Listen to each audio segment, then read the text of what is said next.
আওয়ামী লীগের কার্যক্রম এটা আপনার যে নিষিদ্ধ হয়েছে এটা উইথড্র হওয়ার কোনো সম্ভাবনা নাই বাস্তবিক অর্থে। আচ্ছা, প্রথমে আমি আপনাকে বলি যে আমাদের প্রধান উপদেষ্টা যে ইন্টারভিউটা দিয়েছেন ওইখানে ওনাকে প্রশ্ন করা হয়েছিল যে এত নির্বাচনে দেরি করা হচ্ছে না। কিছু মানুষের তো নির্বাচন নিয়ে সবসময় যে কোনো ব্যাপারেই পলিটিক্যাল মতানৈক্য থাকে। কেউ কেউ মনে করেছে আরও আগে নির্বাচন দিয়ে চলে গেলে ভালো হতো, কেউ কেউ আবার বলেছে সরকার, আপনারা জানেন কোনো সময় বলেছে, এটা মিথ্যা কথা না, যে সরকার আরও অনেক দিন থাকুক, সংস্কার করুক। কিন্তু আমার কথা হচ্ছে সরকারের ইচ্ছা কি সেটা তো আমাদের প্রধান উপদেষ্টা অত্যন্ত স্পষ্ট করে বলেই দিয়েছেন। ফেব্রুয়ারির প্রথমার্ধে নির্বাচন, যতবার কথা বলছেন উনি ফেব্রুয়ারির প্রথমার্ধে নির্বাচন। তো ফেব্রুয়ারির প্রথমার্ধে নির্বাচনের পরে 1 সেকেন্ড 1 মিনিট 1 ঘন্টাও থাকার ইচ্ছা আমাদের নাই। যত তাড়াতাড়ি সম্ভব আমরা স্মুথ ট্রানজিশন অফ পাওয়ারে প্রথম থেকেই বিশ্বাস করতাম। আমাদের শুধু দুইটা চিন্তা ছিল যে আমরা নির্বাচনের আগে বিচারের যে দৃশ্যমান অগ্রগতি বা সংস্কারের দৃশ্যমান অগ্রগতি সেটুকু যেন একটু হয়ে যায়, কারণ অনেক মানুষ জীবন দিয়েছে, অনেক স্যাক্রিফাইস এখানে আছে। তো সেই লক্ষ্যে আমরা মনে করি বিচারের দৃশ্যমান প্রক্রিয়া তো হয়েছে এবং আমরা আশা করছি এই আমাদের আগামী নির্বাচনের আগে আমরা কিছু কিছু বিচার কাজের কমপ্লিশন দেখে যেতে পারবো। তারপর সংস্কার কাজে আমি আপনাদের অনেকবার বলেছি, গণমাধ্যমে বলেছি, আমরা কিন্তু অনেক সংস্কার করেছি। যেমন আমি বিনয়ের সাথে বলি আপনাদের, আমার মন্ত্রণালয়টা আমার সবচেয়ে বেশি মনে থাকে, এজন্য বলছি। আমরা শুধু আইন মন্ত্রণালয় প্রায় 9 থেকে 10টা বড় ধরনের সংস্কার করেছি। যেমন আপনারা জানেন বাংলাদেশে প্রথমবারের মতো সিভিল কোড আর ক্রিমিনাল কোডকে কার্যাবলী সম্পূর্ণ আলাদা করা হয়েছে।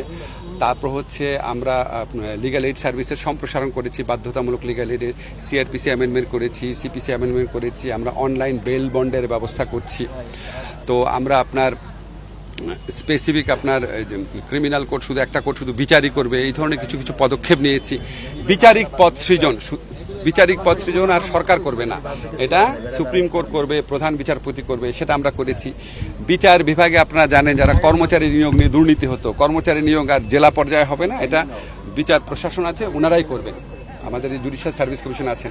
আমি আপনি এক্সাম্পলগুলো দিলাম বোঝানোর জন্য যে অনেকে মনে করে আমরা কি ঐক্যমত কমিশন সংস্কার নিয়ে আলাপ করছি, এই জন্য কি সংস্কার কাজ কি এখন পর্যন্ত থেমে আছে কিনা। সংস্কার আমরা করছি। ঐক্যমত কমিশন যে বিষয়গুলো নিয়ে আলোচনা করছে এর সাথে সংবিধানে পরিবর্তন জড়িত, সংবিধানে পরিবর্তন প্রশ্ন জড়িত আছে দেখে সেখানে রাজনৈতিক দলগুলো সমঝোতা ছাড়া করা যাবে না। কিন্তু সাধারণ অধ্যাদেশ দিয়ে বা সরকারি আদেশ দিয়ে যেগুলি করা সম্ভব সেগুলি আমরা বেশ অনেক সংস্কার আমরা করে ফেলেছি। বাকি যেটা আছে সেটা ইনশাআল্লাহ ফেব্রুয়ারির আগে আমরা উল্লেখযোগ্য অগ্রগতি সাধন করতে পারবো। আর আপনি পাহাড়ের ব্যাপারে যারা বলেছেন, ভাই অত্যন্ত বিনয়ের সাথে বলি, এটা খুব স্পর্শকাতর বিষয়। এই বিষয়ে আমার কোনো এক্সপার্ট নলেজ নাই, অনেক সব বিষয় তার থাকার কথা না। তবে আমি একটা জিনিস জানি, আমাদের সরকারের মধ্যে একটা প্রচণ্ড ইনক্লুসিভ একটা অ্যাটিটিউড আছে। আমরা সবাইকে নিয়ে শান্তিতে সমৃদ্ধির সাথে নিরাপদে বাস করতে চাই। এখানে যে ভেদাভেদের বিভিন্ন দেয়াল তুলে দেওয়া হয়, আপনার পাহাড়ি বাঙালি বলে বা আপনার হিন্দু খ্রিস্টান মুসলমান বলে, আমরা যেটা বুঝি আমাদের অ্যাপ্রোচটা হচ্ছে সবাই বাংলাদেশের নাগরিক। বাংলাদেশের নাগরিক হিসাবে সবার যেমন সমান অধিকার আছে, শান্তিতে সম্প্রীতির সাথে বাস করার, নিরাপদে বাস করার অধিকারও সবার সমান আছে।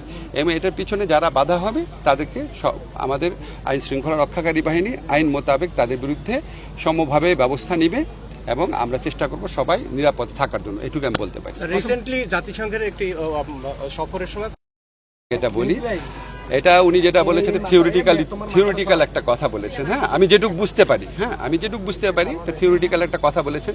থিওরিটিক্যালি তো যখন একটা দলের কার্যক্রম কিছু সময়ের জন্য ব্যান করা হয়, তো থিওরিটিক্যালি ওই ব্যানটা আপনার পার্মানেন্ট কি পার্মানেন্ট না সেই ধরনের প্রশ্ন থাকে। কিন্তু বাস্তবিক অর্থে আওয়ামী লীগের কার্যক্রম নিষিদ্ধটা উইথড্র হবে এই ধরনের কোনো সম্ভাবনা আমি দেখতে পাচ্ছি না, আমি অন্তত দেখতে পাচ্ছি না। বরং আমি যেটুক জানি যে আমাদের আন্তর্জাতিক অপরাধ আদালতে যে প্রসিকিউশন টিম আছে সেই টিমের পক্ষ থেকে সংগঠন হিসাবে আওয়ামী লীগের বিচার চাওয়ার একটা পদক্ষেপ বরং নেওয়া হচ্ছে।